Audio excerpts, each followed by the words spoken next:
وعلى أهل بيته الطيبين الطاهرين الهداة المهديين، لا سيما بقية الله في الأراضين، روحي لتراب مقدمه الفداء، وأرواح العالمين، واللعنة الدائمة على أعدائهم أجمعين من حين عداوتهم إلى قيام يوم الدين. أما بعد، فقد قال رسول الله صلى الله عليه وآله وسلم: القرآن افضل كل شيء دون اللہ. صلوات پڑھ دیں محمد و آل محمد.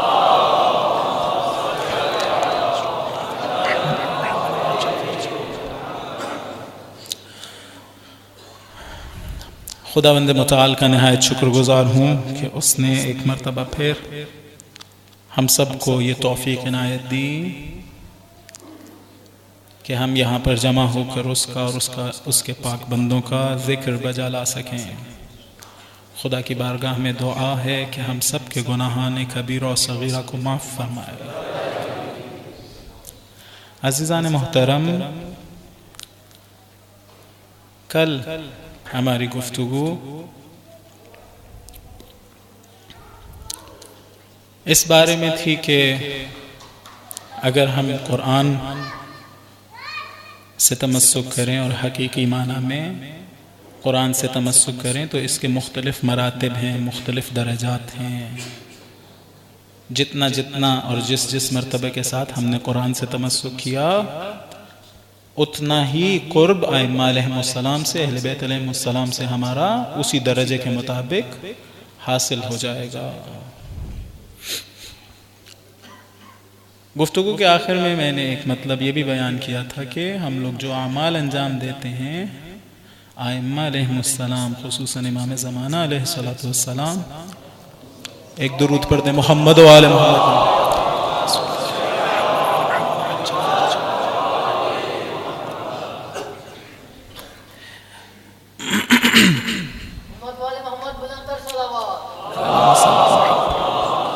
اسے بند کر سکتے ہیں؟ توجہ میری توجہ اس لائٹ کی طرف ہو رہی ہے. اللہم صلی علی محمد.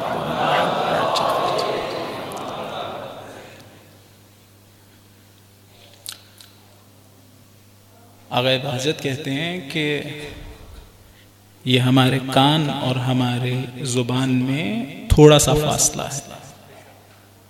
جتنی دیر میں ہماری زبان سے بات نکلے اور خود ہمارے ہی کان تک پہنچے، اس سے پہلے امام زمانہ علیہ السلام تک پہنچتی ہے. وہ ہم سے آگاہ ہیں. ہر بات جو ہم کر رہے ہیں، جو اعمال انجام دیتے ہیں، اس سے آگاہ ہیں. ہماری بات سنتے ہیں. ہمارے اعمال میں نے دیکھا علماء کی عبارتوں میں 2 مرتبہ ہفتے میں ان کے سامنے رکھے جاتے ہیں. کل میں نے عرض کیا تھا کہ ایسا نہ ہو کہ ہم کوئی ایسا عمل انجام دیں جس سے انہیں دکھ ہو. ایسا نہ ہو. اپنا ہمارا رشتہ امام سے قوی تر ہوتا چلا جائے. قرآن، میں نے کل والدین کے حقوق کے حوالے سے بھی بات کی تھی. اس قدر کثرت سے روایات قرآن کے فضائل میں موجود ہیں کہ بعض اوقات مجھے یہ مشکل پیش آتی ہے کہ کون سی روایت کو ذکر کروں کہ ارتباط گفتگو کا ربط باقی رہے. لہٰذا چھوٹے جملے شروع میں عرض کرتا ہوں تاکہ آپ لوگوں کی توجہ قرآن کی طرف ہو جائے.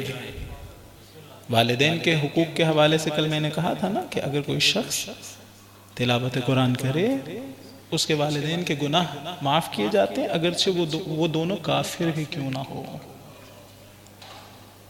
رسالۃ الحقوق میں امام زین العابدین علیہ السلام ارشاد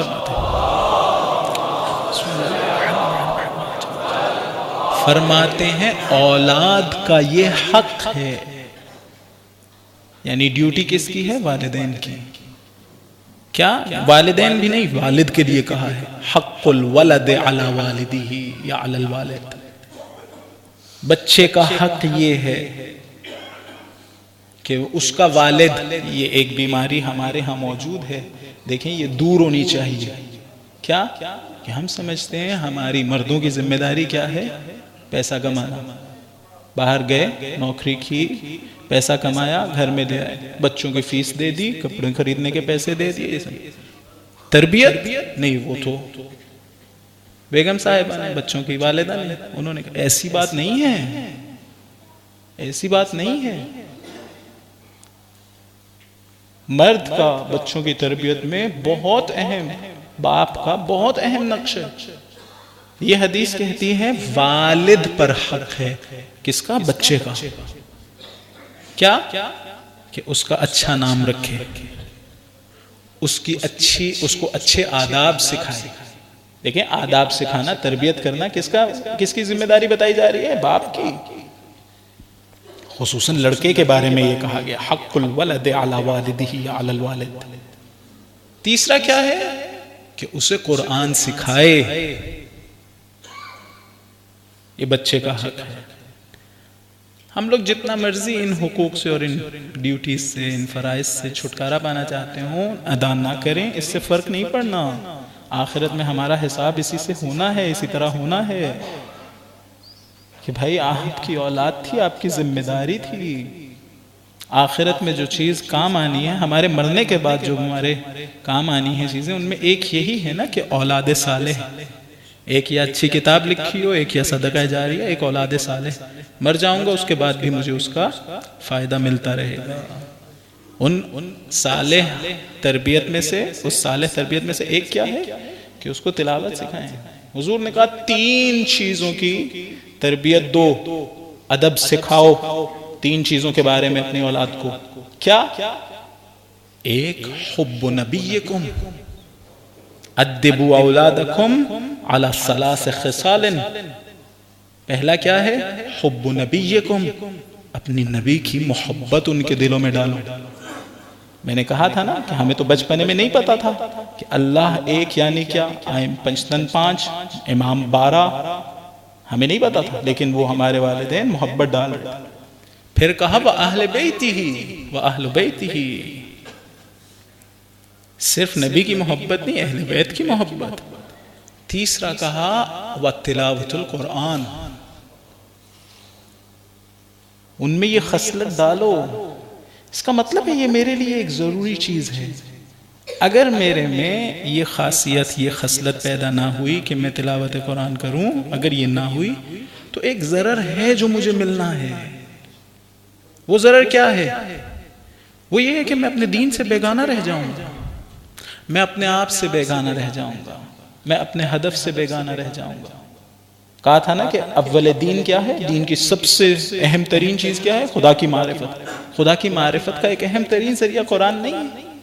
شہید مطہری کہتے ہیں اگر آپ ایک شخص کو نہ جانتے ہوں اور ایک خط لا کے دیا جائے آپ کو کہ یہ کسی نے آپ کے لیے بھیجا ہے، تو آپ کیا کریں گے؟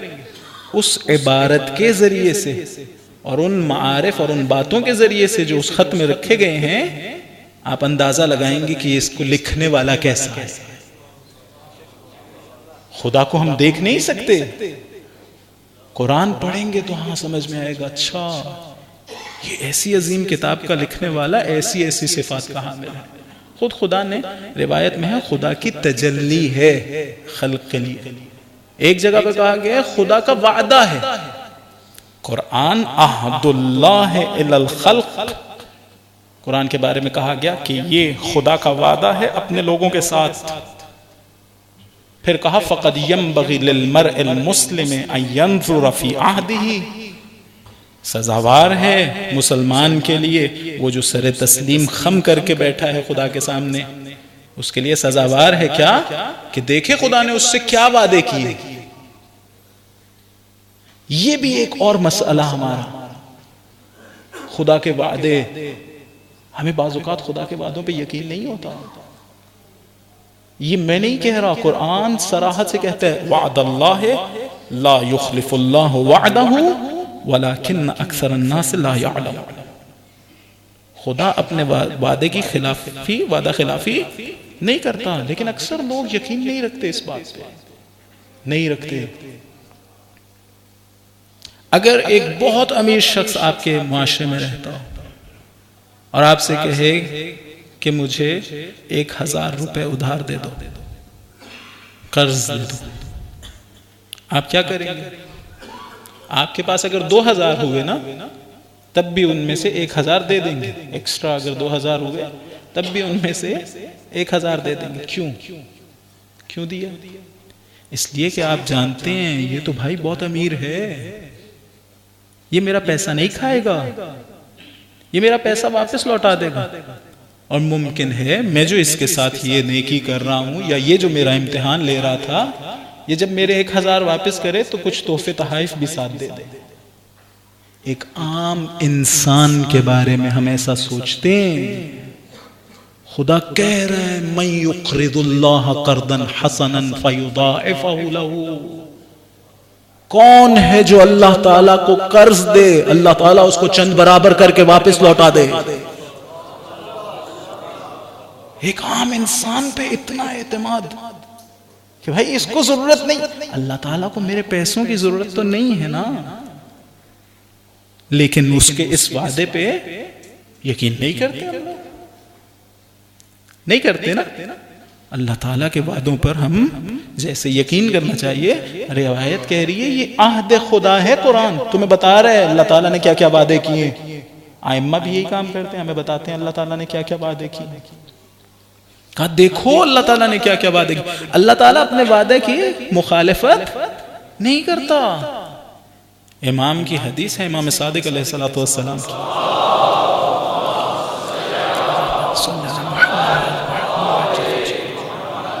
کہتے ہیں دیکھیں یہ ہمارے لیے درس. کہتے ہیں جب بچوں سے کوئی وعدہ کرو تو ضرور پورا کرو. بھئی یہ چھوٹے چھوٹے بچے ہوتے ہیں نا، 2 سال کے، 3 سال کے، 7 سال کی عمر سے پہلے 4-5 سال، یہ سمجھتے ہیں میں انہیں رزق دیتا ہوں. میرے بچے وہ سمجھتے ہیں میں انہیں رزق دیتا ہوں. چھوٹے ہیں نا ابھی. خدا نہ کرے ہم لوگ بڑے بھی ایسے ہی سمجھتے ہوں کہ ہمارا مالک ہمیں، جس کے پاس ہم جاب کرتے ہیں وہ ہمیں رزق دیتا ہے. اللہ نہ کرے ہمارا بھی ذہن ان بچوں کی طرح سے. وہ سمجھتے ہیں یہ ہمارے والد، یہ ہمیں رزق دیتے ہیں. ہم ان سے وعدہ کرتے ہیں. امام نے کہا جب وعدہ کرو تو پورا کرو. کیوں؟ جب تمہیں وعدہ پورا کرتے ہوئے دیکھیں گے تو یقین کر لیں گے اللہ تعالیٰ اپنے وعدے پورے کرے گا. یا وعدہ نہ کریں، اگر کیا ہے تو پورا کریں. بلکہ بعض علماء اخلاق یہ بری بات نہیں ہے، بچوں کی تربیت میں شامل ایک اچھی بات ہے. کہتے ہیں جب بچہ آپ سے کوئی چیز مانگے، آپ کے پاس پیسے ہوں جیب میں، آپ خرید کے دے سکتے ہیں. اس سے کہیے اچھا ایک کام کرتا ہوں.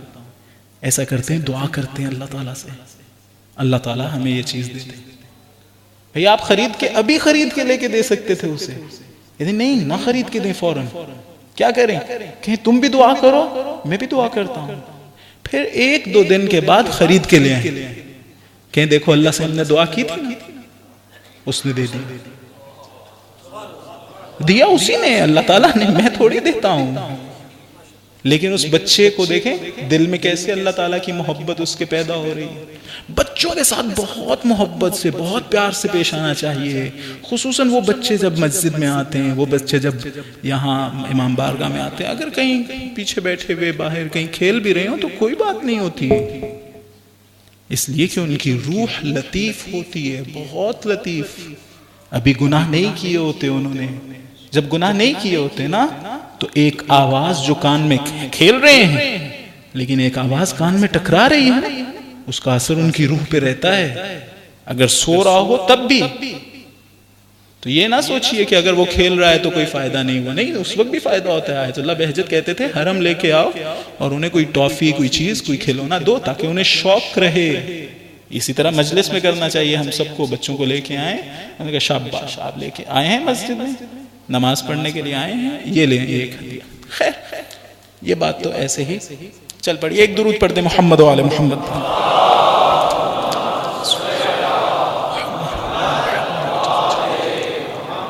خصوصاً وہ لوگ جو قرآن پڑھاتے ہوں. میں نے ایک عالم دین جو حافظ بھی ہیں اور قرآن بھی پڑھاتے ہیں ان سے یہ واقعہ سنا. دیکھیں مجھے خود اس واقعے میں بہت لطف آیا. آپ کے گوش گزار کرتا ہوں بچوں سے کیسے پیش آنا چاہیے. کہتے ہیں کہ ایک مرتبہ جناب رسول خدا نماز کا وقت ہو گیا اور مسجد نہیں پہنچے. لوگوں نے کہا جناب امیر سے مولا اور جناب رسول خدا ابھی تک نہیں آئے، آپ انہیں دیکھیے کہاں ہیں، جا کے بلا لائیے۔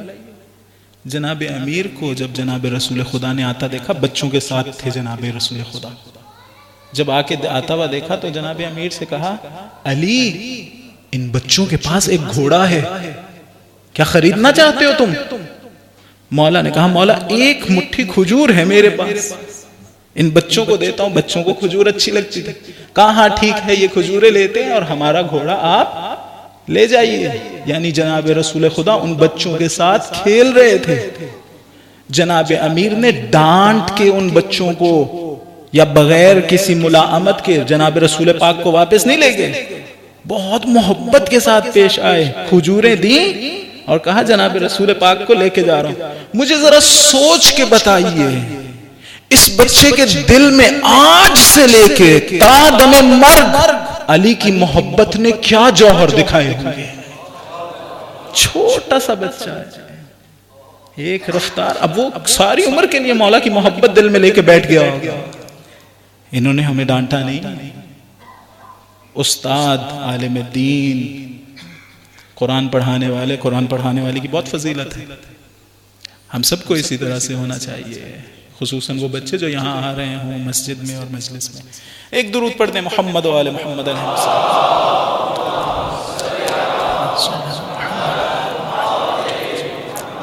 تو کہا کہ وعدہ ہے خدا کا، یہ وعدہ الہی ہے، اس پہ یقین کر لیں، ایسا ہی ہونا ہے۔ اگر اللہ تعالیٰ نے کہا ہے نا کہ بھائی تم لوگوں کو وہی اعمال جو تم لوگ کر رہے ہو وہ میں جزا کے طور پہ دے دوں گا، یہ بھی ایک نظریہ درست کر لیں۔ ایسا نہیں ہونا کہ ہم جو گناہ انجام دے رہے ہیں اس کے بعد ایک عذاب آئے گا جو اللہ تعالیٰ کی طرف سے آ رہا ہوگا، اللہ تعالیٰ ہمیں ایسے جیسے بدلہ اور انتقام لے رہا ہو یہ کر رہا ہوگا۔ نہیں، جب ہم گناہ کر رہے ہوتے ہیں تو ایک بری کیفیت اپنی روح میں حاصل کر رہے ہوتے ہیں، وہ ہمارے ساتھ رہنے، وہ ہمارے مرنے سے ہمارے سے جدا نہیں ہو جانے۔ اگر کوئی شخص جھوٹ بولنے کی بیماری رکھتا ہو یا کوئی اور اخلاقی بیماری اس میں موجود ہو، ایسا تھوڑی ہونا ہے کہ مرنے کے بعد اس کی روح سے وہ، یہ جتنی صفات ہوتی ہیں معنوی ہمارے جسم کی نہیں ہوتی، ہماری روح کی ہوتی ہے۔ موت جسم کو آتی ہے، یعنی اس نے یہاں رہ جانا ہے، روح کو تو موت نہیں آنی نا۔ بھئی شجاعت کس کی صفت ہے؟ میرے جسم کی نہیں، میری روح کی صفت ہونی چاہیے۔ زہد، تقوی، پارسائی، نیکی، یہ کس کی صفت ہے؟ سب کی سب روح کی صفات ہیں، جسم کی صفات تو نہیں۔ آپ نہیں کہتے فلاں صاحب کا جسم بہت زاہد ہے، نہیں، فلاں صاحب زاہد ہیں یعنی ان کی روح میں یہ صفت موجود ہے۔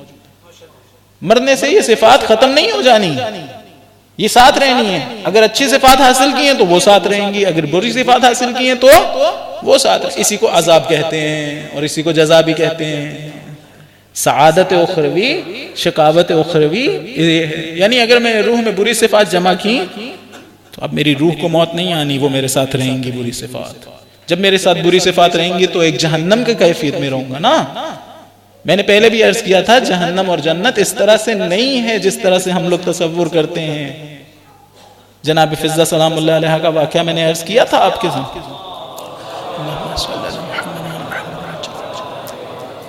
امام خمینی کے استاد آیت اللہ جواد ملکی تبریزی کے بارے میں کہ جس دن ان کی رحلت ہوئی ان کے شاگرد نے انہیں خواب میں دیکھا، کیا دیکھا کہ قنوت کی حالت میں، قنوت کی حالت۔ شاگرد نے سوچا کہ اچھا ابھی تھوڑی دیر میں قنوت ختم ہوتا ہے، نماز ختم ہوتی ہے تو میں ان سے بات کرتا ہوں، اب تو عالم مثال میں ہیں، عالم برزخ میں ہیں، اب ان سے بات کرتا۔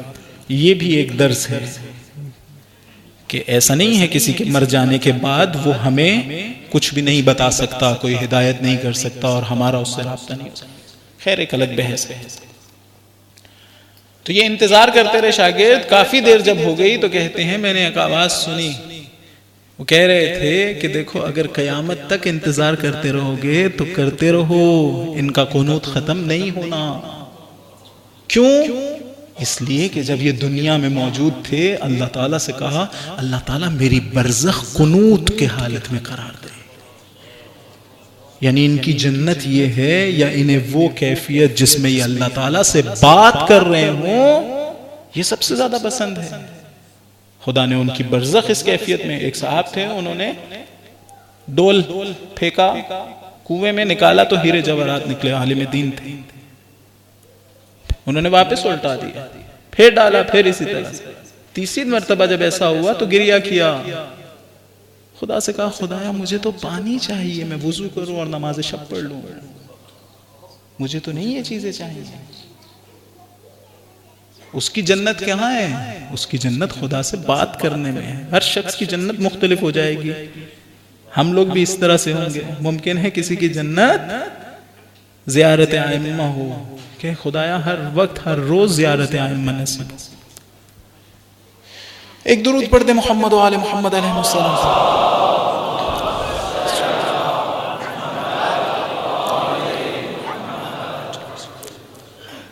تو عزیزان میرے خیال میں تھوڑا سا مختلف چیزوں کے بارے میں سوچنا چاہیے۔ یہ جو عہد خدا ہے، اگر میں اس کو پڑھوں، رسول نے کہا ہے کہ میرے لحم اور میرے دم میں شامل ہو جائے، اس کی کچھ خصوصیات ہیں۔ اگر میں اس کو پڑھوں گا اور بغور مطالعہ کروں گا، آیت اللہ مجتہدی تہرانی کہا کرتے تھے، میں نے خود سنا ان سے، انہوں نے کہا اس کا مطالعہ کیجئے، چاہے ایک صفحہ، یعنی جس طرح سے آپ کسی کتاب کو پڑھتے ہیں اسے سمجھنے کے لیے۔ ایک عام کتاب جب آپ اٹھاتے ہیں تو کس لیے؟ اس کو ریڈنگ کرنے کے لیے نہیں، اس کو سمجھنے کے لیے پڑھتے ہیں۔ کہتے قرآن بھی اسی طرح سے کیجئے، اس لیے کیونکہ حدیث ہے لا خیر فی قراءۃ لا تدبر فیہا، ایسی قراءت کا فائدہ نہیں جس میں تدبر نہ ہو۔ تو جب میں یہ کروں گا تو کیا ہوگا؟ خدا کی معرفت۔ میں نے کہا کہ کل میں نے یہ عرض کیا تھا، یہ ایسی کتاب ہے جس میں آپ کو کوئی نقض، کوئی تناقض، کوئی تضاد نہیں ملے گا۔ کیوں نہیں ملے گا؟ اس لیے کہ اس کے لکھنے والے میں پرفیکشن ہی پرفیکشن ہے، کمال ہی کمال ہے۔ نقض، تضاد اس وقت وجود میں آتا ہے جب لکھنے والا ایسا ہو جس کا علم درجہ بدرجہ بڑھتا ہو۔ آج ایک بات کہی ہے، چند سالوں بعد یہی ایک بات رسول کی رسالت پر گواہی دینے کے لیے کافی ہے۔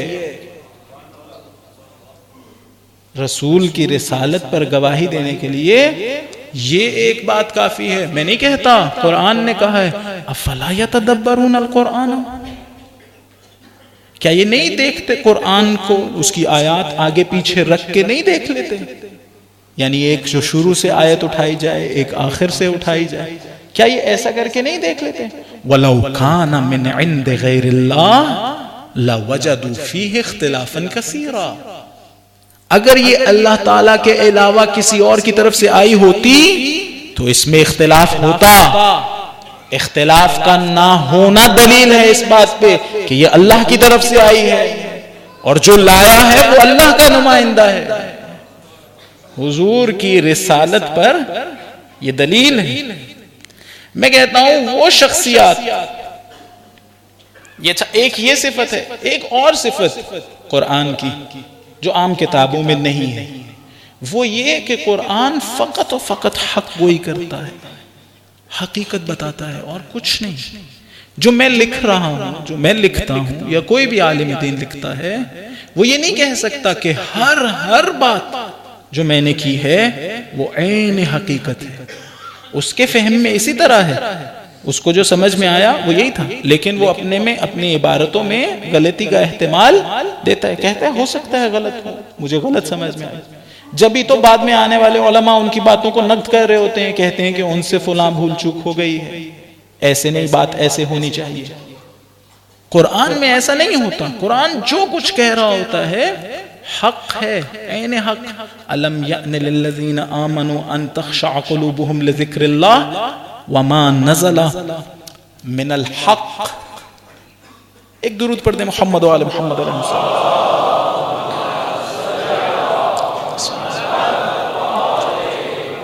اسی طرح سے ہے آیت، غالباً جو مجھے یاد ہے وہ اسی طرح سے حق ہے جو نازل ہوا ہے اللہ تعالیٰ کی طرف سے، باطل نہیں ہے۔ لا یأتیہ الباطل من بین یدیہ، اس میں باطل کا رخ نہیں ہے، باطل اس کی طرف نہیں آ سکتا۔ یہ دو خصوصیات میرے فہم میں، اگر کوئی شخص عدل قرآن ہو یعنی اس کا اتحاد وجودی ہو قرآن کے ساتھ، اور صفات کے علاوہ جو قرآن کی موجود ہیں یہ دو صفات اس میں ہوں گی۔ کون سی دو صفات؟ ایک یہ کہ وہ جو کہہ رہا ہوگا وہ حق ہوگا، جو کہہ رہا ہوگا وہ حق ہوگا، اس میں کہیں مبالغہ آرائی نہیں ہوگی، کہیں بھی مبالغہ آرائی نہیں، کہیں بھی جھوٹ نہیں ہوگا، کہیں بھی باطل نہیں ہوگا۔ ایک یہ اس کی اپنی باتوں میں بھی تضاد نہیں ہوگا، ایسا نہیں ہوگا وہ ایک، اس لیے کہ وہ قرآن کا عدل ہے، اس کو اتحاد حاصل ہے قرآن کے ساتھ، قرآن کے تمام تر معارف اسے حاصل ہیں، تمام تر باطنی معارف کے ساتھ قرآن اس کے لیے جلوہ گر ہوا ہے، اسے حاصل ہیں وہ، لہٰذا قرآن کی یہ دو صفات اور باقی صفات میں بھی انشاءاللہ کل عرض کرنے کی کوشش کروں گا، یہ دو صفات اس کو حاصل ہوں گی، یعنی یہ کہ وہ جو کچھ کہتا ہوگا حق ہوگا، دوسرا یہ کہ اس کی اپنی باتوں میں بھی تضاد نہیں ہوگا، کوئی اختلاف نہیں ہوگا جس طرح قرآن میں اختلاف نہیں ہوگا۔ جناب امیر علیہ السلام نے فرمایا انا القرآن الناطق، باقی ائمہ کے بارے میں رسول پاک نے سب کے بارے میں کہا یہ عدل قرآن ہے، ان سب کی یہ خصوصیت ہے، ایسا نہیں ہو سکتا کہ کبھی بھی وہ ایک بات کہیں اور اسی سے متضاد اور نقیض بات دوبارہ کہہ دیں اپنی زندگی میں کہیں پر بھی، نہیں ہو سکتا۔ جناب رسول خدا کے بارے میں ہے کہ وَمَا يَنْتِقُ عَنِ الْهَوَىٰ إِنْ هُوَ إِلَّا وَحْيٌ يُوحَىٰ، جب وحی ہوتی ہے تو یہ بولتے ہیں، ایک ایسی شخصیت جو وحی کے ذریعے سے بولتی ہو، اس کی وہی خصوصیت ہونی چاہیے جو وحی کی تھی، اس کی وہی خصوصیت ہونی چاہیے جو وحی کی تھی۔ اب مجھے کہنے دیں کہ اگر اس شخص کو آپ دیکھیں کہ وہ جناب امیر کی کوئی فضیلت بیان کر رہے ہیں تو عین حق گوئی کر رہے ہیں، فرض کریں فرما رہے ہوں انا مدینۃ العلم وعلی بابها، ایسا نہیں ہے ومن اراد العلم فلیأت الباب، ایسا نہیں ہے کہ مبالغہ آرائی ہے، محبت جناب امیر میں ایسا کہہ رہے ہیں، نہیں، حقیقت سے پردہ کشائی کر رہے ہیں، حقیقت ہے جس سے پردہ کشائی کر رہے ہیں۔ لیکن کبھی آپ نے سوچا ہے کہ جناب میں نے کہا دو خصوصیات، ایک یہ کہ حق گوئی، دوسری کیا خصوصیت ہے؟ دوسری خصوصیت یہ کہ مولا کی اپنی باتوں میں کوئی تضاد نہیں ہونا چاہتا۔ اس حدیث میں کیا کہہ رہے ہیں؟ کہہ رہے ہیں وَمَنْ أَرَادَ الْعِلْمَ یا وَمَنْ أَرَادَ الْحِكْمَةَ فَلْيَأْتِ الْبَابَ، اگر کسی کو حکمت چاہیے ہو تو وہ کیا کرے؟ وہ دروازے پر۔ میں کہوں مولا دو باتیں، اچھا ایک اور صفت قرآن کی کیا ہے؟ قرآن فصاحت اور بلاغت کے اعتبار سے معجزہ ہے، اس زمانے میں اعجاز بلاغت اور فصاحت کے ذریعے سے عطا ہوا تھا، اس لیے کہ اس زمانے کے لوگ بہت فصیح اور بلیغ تھے، شعری فن میں بلاغی فن میں بہت مہارت رکھتے تھے، رسول پاک کو یہ معجزہ عطا ہوا فصاحت و بلاغت۔ میں کہوں گا مولا اگر قرآن کی صفات میں سے ایک یہ صفت بھی موجود ہو کہ وہ فصیح اور بلیغ ہے تو چونکہ آپ وحی خدا سے بات کرتے ہیں آپ کی بھی یہی صفت ہونی چاہیے، فصاحت اور بلاغت آپ کی بھی کمال تک ہونی چاہیے، اعلیٰ ترین درجے پر۔ حضور فرمائیں گے ہاں خود بھی فرمایا، کیا کہا؟ کہا انا افصح من نطق بالضاد، عربی بولنے والوں میں میں فصیح ترین ہوں۔ فصیح ترین عرب کون ہے؟ خود جناب رسول اللہ۔ لیکن آپ نے اسی حدیث کو ذرا دیکھیے، یہ جو تین صفات میں نے ذکر کی ہیں، دیکھتے ہیں ان صفات کی روشنی میں ہم اس حدیث سے کیا سمجھتے ہیں۔ ایک تو یہ سمجھتے ہیں کہ عین حق گوئی ہوئی، مبالغہ آرائی نہیں ہے، لیکن دو باتیں ابھی سمجھنا رہ گئی۔ کون کون سی؟ ایک یہ کہ آپ کی یہ حدیث نہایت فصیح اور بلیغ ہونی چاہیے، اس لیے کہ کیونکہ آپ وحی خدا سے گفتگو کرتے ہیں، وحی خدا کی صفات میں سے ایک صفت فصیح اور بلیغ، فصاحت اور بلاغت۔ دوسرا یہ کہ تضاد اور نقیض تناقض نہیں ہونا چاہیے۔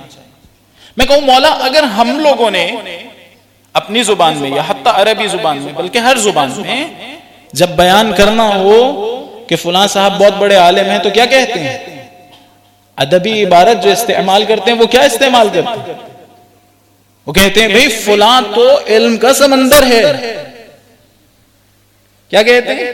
فلاں تو علم کا سمندر ہے. یہ نہیں کہتے کہ فلاں علم کا شہر ہے. مولا آپ نے ایسا کیوں کہا کہ میں علم کا شہر ہوں، علی اس کے دروازہ ہیں؟ شاید ذیل حدیث ہی کی وجہ سے مولا نے ایسا کہا تھا. اس لیے کہ اگر مولا اپنی کثرت علم کو بیان کر رہے ہوتے اور عبارت یہ استعمال کرتے کہ انا بحر العلم، تو بحر یعنی سمندر کے کوئی دروازے نہیں ہوتے. آج لوگ کہتے ہیں اگر ہم نے رسول تک جانا ہے تو کہیں سے بھی جا سکتے ہیں. حضور نے کہا نہیں، عبارت بہت دقیق ہے. یہ نہیں کہا میں علم کا سمندر ہوں جہاں سے منہ اٹھا کے آنا چاہو آ جاؤ. کہا میں علم کا شہر ہوں، آنا ہو تو اس دروازے سے آنا.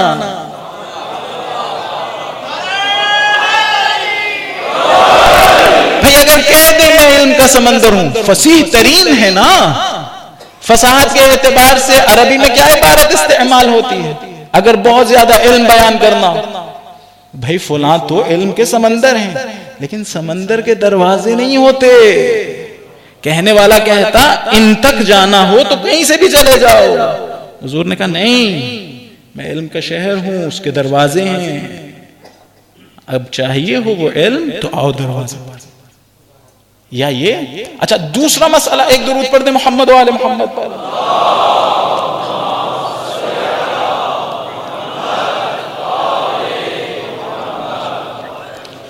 دوسرا مسئلہ کیا کہ ہم نے کہا حضور کی بات میں کہیں پر بھی تناقض و تضاد نہیں ہونا چاہیے. ایسا ہی ہے نا؟ تو میں کہوں گا مولا میں نے خود آپ کی حدیث پڑھی ہے. آپ کہہ رہے تھے کہ حکمت مومن کی گمشدہ میراث ہے، جہاں سے ملتی ہے لے لیتا ہے، جہاں سے ملے گی وہ لے لے. عقل بھی یہی کہتی ہے. جناب امیر نے خود یہ فرمایا ہے انظر الی ما قال ولا تنظر الی من قال. یہ دیکھو کیا کہا جا رہا ہے، یہ نہ دیکھو کیا کون کہہ رہا ہے. آپ نے خود فرمایا تھا حکمت جو ہے وہ تو مومن کی گمشدہ میراث ہے، جہاں سے ملتی ہے لے لو. عقل بھی یہی کہتی ہے، چاہے ایک کافر سے ایک منافق سے مل رہی ہو ایک اچھی بات تو لے لینی چاہیے، اس میں کوئی قباحت تو نہیں ہے. لیکن مولا آپ اس حدیث میں کہہ رہے ہیں کہ میں حکمت کا یا علم کا شہر ہوں، علی اس کے دروازے ہیں، دروازہ ہیں. اگر کسی کو علم اور حکمت چاہیے ہے تو دروازے سے آئے، یعنی اگر دروازے سے نہ آیا تو نہیں ملے گی. وہاں آپ نے فرمایا تھا حکمت مومن کی گمشدہ میراث ہے، وہ سے جہاں سے ملتی ہے لے لیتا ہے. یہاں آپ کہہ رہے ہیں اگر حکمت چاہیے تو علی کے پاس آؤ. ممکن ہے مولا جواب دیں کہ میری باتوں میں کہیں پہ بھی تضاد اور تناقض نہیں ہے. ایک حکمت ہے جس کا تعلق تمام تر امور سے، عمومی حکمت ہے، مختلف باتوں سے ہے اس کا تعلق. ایک ایسا علم اور ایسی حکمت ہے جس کا تعلق نبی اور نبوت سے ہے. اگر وہ چاہیے ہو اور میں نہ ہوں تو کسی اور کے پاس نہ جانا، علی سے آ کے پوچھنا نبی کیسے تھے، نبوت کیا ہوتی ہے. جناب بتائیں گے کیوں، یہ بھی کیوں. یہ دو طرح سے بیان کیا جا سکتا ہے کہ کیوں جناب امیر ہی سے کہہ. شاید ایک اس کا بیان یہ ہو کہ حضور نے فرمایا ہم معاشر انبیاء ہیں، ہمیں یہ حکم ملا ہے کہ لوگوں سے ان کی عقلوں کے مطابق گفتگو کرو. اگر اس قانون کی رعایت کرتے ہوئے بھی سوچیں تو جس طرح سے علی سے بات کرتے ہوں گے کسی سے نہیں کرتے ہوں گے. جب نبی یا نبوت کا علم دینا چاہتے ہوں گے تو عقلوں کے مطابق، جناب امیر سے بات کریں گے تو ان کی عقل کے مطابق. لیکن میرا یہ اعتقاد نہیں ہے، یعنی ایسا نہیں ہے کہ فقط و فقط فہم اور عقل کے مطابق نبی اور نبوت کا علم حاصل تھا جناب امیر کو. اس لیے کہ جناب رسول خدا کہہ رہے تھے یا علی انکا تسمع ما اسمع وترا ما ارا. علی تم وہ دیکھتے ہو جو میں دیکھتا ہوں، تم وہ سنتے ہو جو میں سنتا ہوں. میں پوچھوں مولا سے مولا کیا دیکھتے ہیں؟ مولا کہیں گے ارا نور الوحی والرسالہ، وَأَشُمُّ رِيحَ النُّبُوَّةِ، میں فقط نبی کو نہیں دیکھتا، نور وحی و رسالت کو دیکھتا ہوں. میں نبی کی خوشبو نہیں سونگتا، نبوت کی خوشبو سونگتا ہوں. نور وحی و رسالت الفاظ کی شکل کا نام نہیں ہے، ساؤنڈ ویوز کا نام نہیں ہے. دیکھیں جس وقت جناب جبرائیل بھی، میری فہم یہ ہے کہ جس وقت جناب جبرائیل بھی آتے تھے وحی خدا لے کر، ایسا نہیں تھا کہ یہ ساؤنڈ ویوز جو ہم ایجاد کر رہے ہیں، اس وقت میں ایجاد کر رہا ہوں، وہ تھیں. ایسا نہیں تھا، اس لیے کہ اگر ایسا ہوتا تو باقی سب بھی وہی سن سکتے ہوتے. صرف جناب امیر نہ سن سکتے، سب کے سب سن رہے ہوتے. وہ نور تھا، نور وحی و رسالت جو قلب پیغمبر پہ آیا تھا. جناب امیر کہہ رہے میں اس نور وحی و رسالت کو دیکھتا تھا، میں نبوت کی خوشبو سونگتا تھا، نبی کی نہیں. لوگ ممکن ہیں جو پاس بیٹھے ہیں وہ نبی کی خوشبو سونگ سکتے ہیں. جناب امیر وہ ہیں جو فرما رہے ہیں میں نبوت کی خوشبو سونگ سکتا تھا یا سونگتا تھا. بس یہیں سے میرے ذہن میں آتا ہے کہ شاید یہی وجہ ہو کہ خداوند متعال نے جب رسول کی رسالت کی گواہی دینی تھی تو یا خود اپنا ذکر کیا یا جناب امیر کا. کیوں؟ اس لیے کہ گواہی اس چیز کی دی جاتی ہے جسے میں نے دیکھا ہو. بھئی ہم روزانہ گواہی نہیں دیتے. تشہد میں کیا کہتے ہیں؟ اشہد ان محمدًا عبدہ ورسولہ.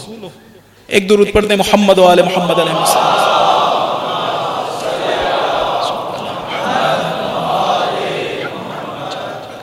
لیکن کجا یہ گواہی جو ہم اپنے تشہد میں دے رہے ہیں؟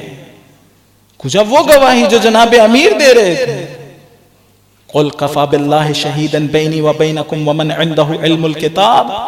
یہ جو علم الکتاب کا ذکر کیا ہے کہ صاحب علم کتاب گواہی دے رہا ہے، اس کا علم مفاہیم کی شکل میں نہیں ہے کتاب کے بارے میں. وہ کتاب کا علم یعنی وحی کا علم اس طرح سے نہیں رکھتا جس طرح سے ہم. وہ نور وحی و رسالت کا شہود اور حضور رکھتا ہے، یعنی وہ خود کتاب کی منزلت پر ہے. لہذا کہہ رہا ہے کہ ہاں لہذا جناب امیر کی شخصیت کو جناب اللہ تعالیٰ نے اپنے علاوہ ان کو بھی ذکر کیا کہ گواہی دینے کے لیے یا میں ہوں یا وہ جو نور وحی و رسالت کو دیکھتا ہے. ایک مرتبہ درود پڑھتے محمد و آل محمد.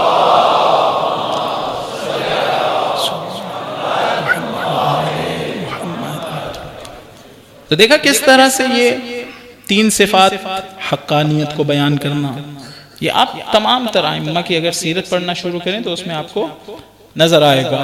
حقانیت کو بیان کرنا، تناقض کا نہ ہونا، تضاد کا نہ ہونا، یا ائمہ علیہ السلام کی سب کی زندگیوں میں. اور ساتھ ہی ساتھ یہ بھی کہتا چلوں کہ یہی وجہ ہے، یہی علم خداوند متعال اور عدل قرآن ہونا، خداوند متعال کے علم کا مظہر ہونا اور عدل قرآن ہونا، شاید یہی وجہ ہو، خدا کے علم کا مظہر ہونا شاید یہی وجہ ہو کہ ائمہ علیہ السلام میں کسی ایک کی بات بھی دوسرے کے بات کے نقیص نہیں ہوتی. ایسا نہیں ہو سکتا کہ ایک امام ایک بات کہہ رہے ہوں اور دوسرے امام دوسری بات کہہ رہے ہوں. لہٰذا جس وقت سیرت ائمہ کا مطالعہ بھی کرنا ہو تو درست روش یہ نہیں ہے کہ میں 12 ائمہ، 12 الگ الگ انڈیویجولز، الگ الگ شخصیات سمجھ کر ان کی سیرت کا مطالعہ کروں. رہبر معظم کہتے ہیں درست روش یہ ہے کہ آپ اس طرح سے مطالعہ کریں کہ فرض کر لیں ایک شخص ہے جو 250 سال زندہ رہا ہے، ایک شخص ہے. دیکھیں اگر میں الگ الگ شخصیات سمجھ کے مطالعہ کرتا رہوں گا نا تو یہ سوال ذہن میں بار بار آتا رہے گا کہ بھائی فلاں امام ہوتے تو وہ کیا کرتے، فلاں امام ہوتے تو وہ کیا کرتے. آپ اس طرح سے اگر الگ الگ شخصیات تصور کر کے مطالعہ کرتے رہیں گے تو یہ سوال آئے گا. اس طرح سے فرض کریں کہ ایک شخص ہے جس کی عمر 250 سال ہے، آقا نے کتاب لکھی ہے انسان 250 سالے، یا شاید مختلف نام ہے، مفہوم یہی ہے اس کا کہ ایسا شخص جس کی عمر 250 سال ہے، اب ایک شخص کی سیرت سمجھ کے پڑھیں گے تو ہاں کوئی شبہ وجود میں نہیں آئے گا، کوئی یہ سوال ذہن میں نہیں آئے گا کہ فلاں امام نے، امام حسن علیہ السلام نے جنگ کیوں نہیں لڑی، امام حسین علیہ السلام نے لڑی، امام علی رضا علیہ السلام نے ایسا کیوں کیا، ویسا کیوں کیا. یہ سارے کے سارے سوالات، ان کا جواب اس طرح سے حاصل ہو جائے گا. ایک درود پڑھ دیں محمد و آل محمد.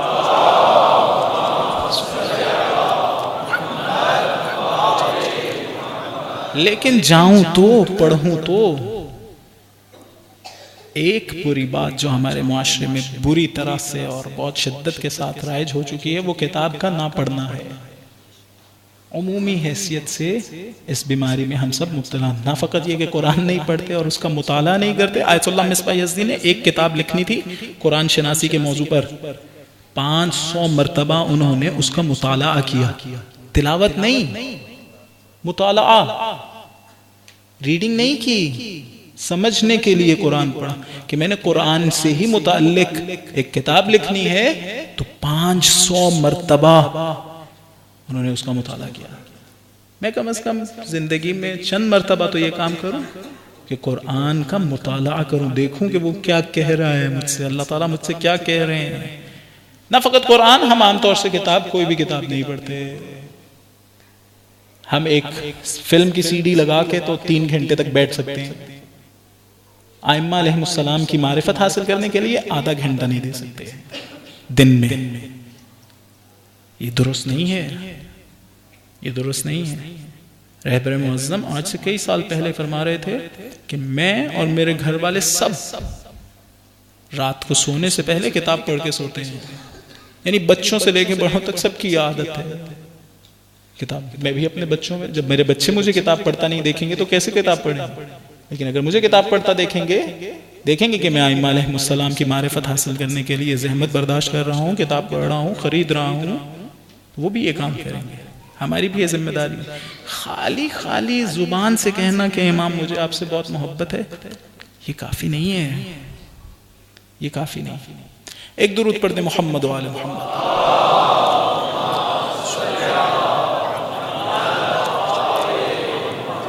کربلا میں جو سخت ترین مراحل تھے، جس میں امام حسین علیہ السلام کا دل بہت رنجیدہ ہوا تھا، اس میں ایک وہ جگہ تھی جہاں حضرت حبیب ابن مظاہر شہید ہوئے تھے. الفاظ ہیں بان الانکسار فی وجہ الحسین، ایسے جیسے چہرہ اتر گیا. کیوں؟ اس لیے کہ حضرت حبیب ایسی شخصیت تھے جو روزانہ ختم قرآن کرتے تھے. روزانہ ختم قرآن کرتے تھے. جب امام نے خط لکھنا تھا انہیں تو لکھا الی الفقیہ. معصوم امام ایک شخص کہہ رہا الی الفقیہ، معمولی بات نہیں ہے.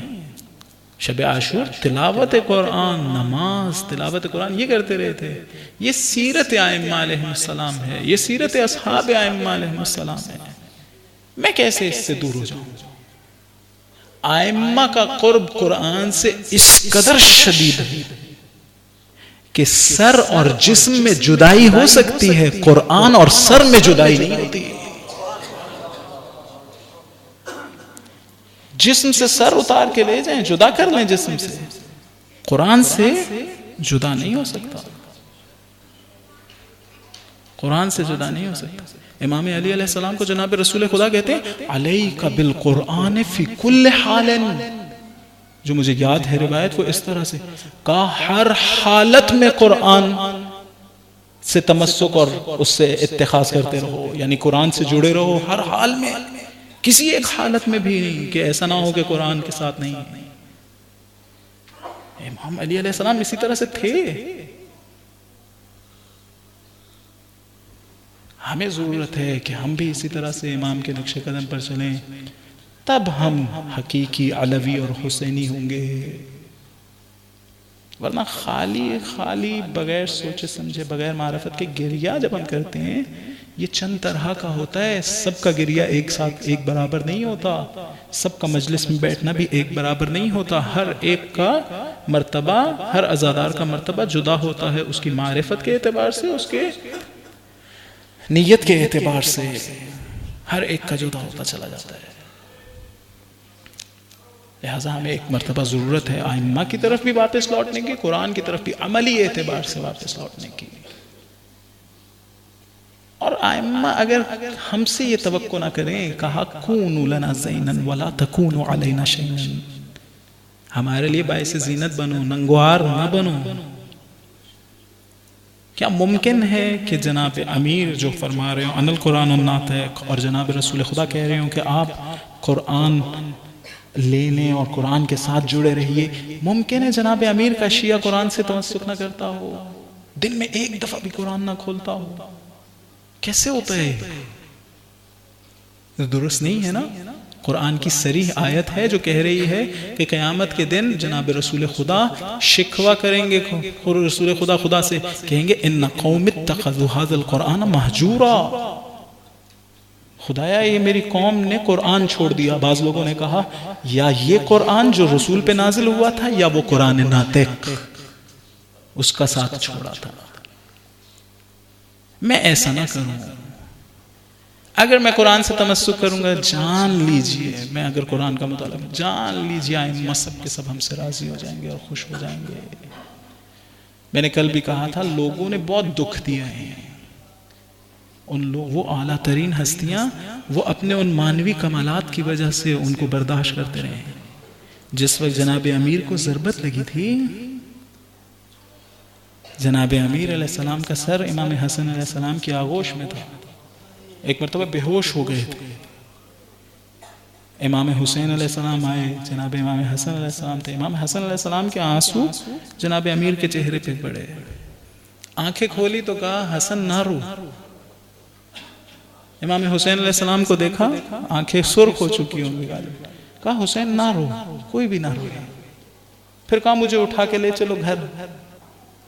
یہ جناب امیر جو اپنے بیٹوں سے کہہ رہے ہیں نا نہ رو، جب گھر کے قریب پہنچے تو بیٹوں سے کہا اب مجھے زمین پہ اتار دو، اور اصحاب سے کہا تم لوگ چلے جاؤ، اس لیے کہ میں گھر میں داخل ہوں گا تو میری بیٹیاں روئیں گی، میں نہیں چاہتا ان کی آوازیں تم لوگوں تک پہنچیں۔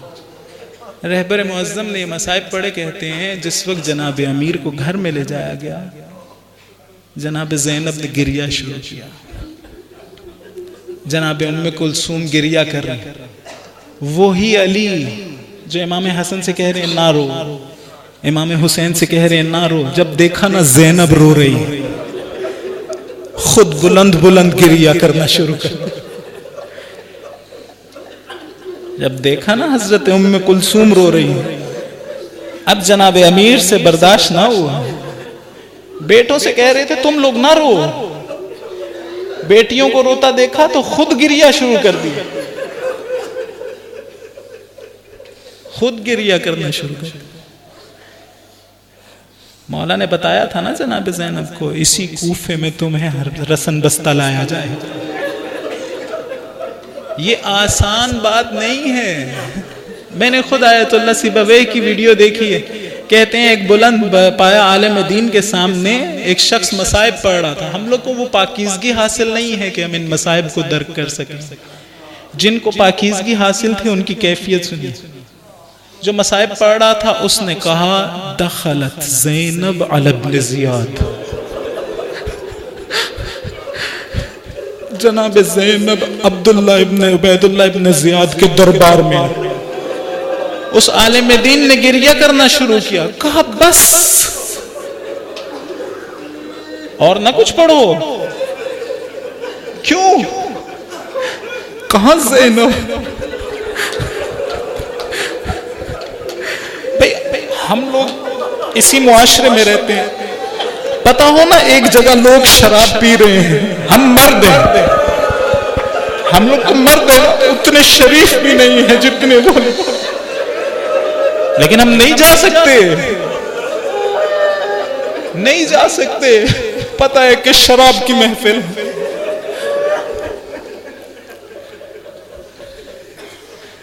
کہا کہا بی بی اس دربار میں داخل ہوئی. کہا بس اس کے بعد اور کچھ نہ پڑھو. کہاں علی کی بیٹی, کہاں اس ملعون کا دربار.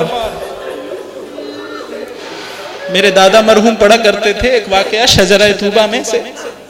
کہتے ہیں تیمور نے جس وقت عرب کے ملکوں کو فتح کیا تو شام کو بھی فتح کیا. جب فتح کر لیا تو دیکھا شام کے لوگوں نے کہ یہ ہم سے بہت سخت برتاؤ کرتا ہے. اسے پتا تھا کہ بیویوں کو یہاں ننگے سر لایا گیا تھا.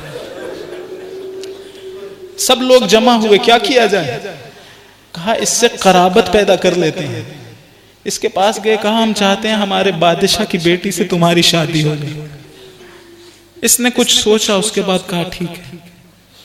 اس نے آرائش کا سامان لے کر کہا کہ اس خاتون کو حمام میں بھیجا جائے کہ وہ تیار ہو جائے. ادھر حکم دیا شام کے بازاروں کو سجانا شروع کرو. جب شام کے بازار سج گئے تو اس نے ایک لاغر سا اونٹ بھیجا حمام کے باہر. جب لوگوں نے دیکھا کہ یہ لاغر اونٹ لایا گیا ہے اس خاتون کو لے جانے کے لیے, ایک مرتبہ تیمور کے پاس آئے, کہا یہ کیا کر رہے ہو؟ ہمارا بادشاہ ایک عزیز خاندان سے تعلق رکھتا ہے, ایک شریف خاندان سے تعلق رکھتا ہے. تم اس کی بیٹی کو اس لاغر اونٹ پہ بٹھا کے بازار شام سے گزار کر لانا چاہتے ہو؟ اس نے ایک مرتبہ چیخ ماری, کہا اسی بازار شام میں رسول کی بیٹیاں نہیں آئی تھی.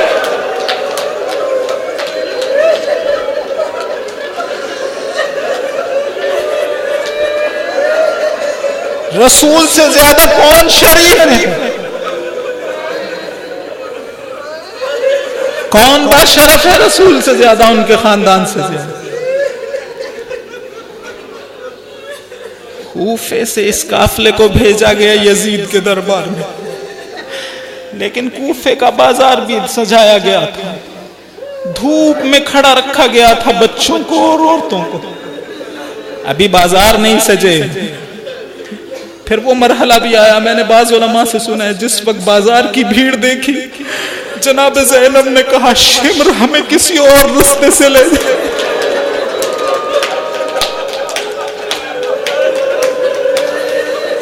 یہ وہ رستہ تھا جہاں پر پتھروں کی برسات, یہ وہ رستہ تھا جہاں پر آگ برسائی جا رہی تھی. ایک مرتبہ زنجیر کی جھنکار میں ایک قیدی سر جھکائے یزید کے دربار میں داخل. اس کے پیچھے کچھ بیویاں موجود تھی. ایک تشت میں سر لایا گیا, کپڑا کو ہٹایا تو کیا دیکھا؟ حسین کا سر. چوب خیزران لے کے ان لبوں پر مارنا شروع کیا جس کو رسول خدا بوسے دیا کرتے تھے. اس کے بعد وہ مرحلہ آیا جہاں یزید نے پوچھا یہ بیویاں کون ہیں؟ ایک ایک کا نام بتایا جا رہا تھا.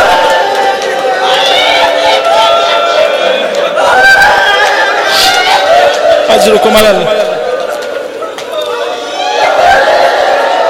ایک مرتبہ علی کی بیٹی نے خطبہ دینا شروع کیا, کہا ہمارا تماشا دیکھنے آئے جس رسول کا نام پڑھتے ہو اس کی بیٹیاں, یہ باغی نہیں تھا میرے بھائی, یہ رسول کا نواسا. اتنا ہی یزید کے پیچھے جہاں بیٹھا تھا ایک دروازہ تھا, ایک خاتون سر پیٹتی ہوئی نکلی. یزید نے کہا میں تیری دشمن نہیں آتا, لیکن میری اولاد اپنی ابا مار کے ان کے سر پھیرتی. کہا یزید ملعون, تجھے اپنے عزت کا خیال ہے, یہ رسول کی بیٹیاں آئی.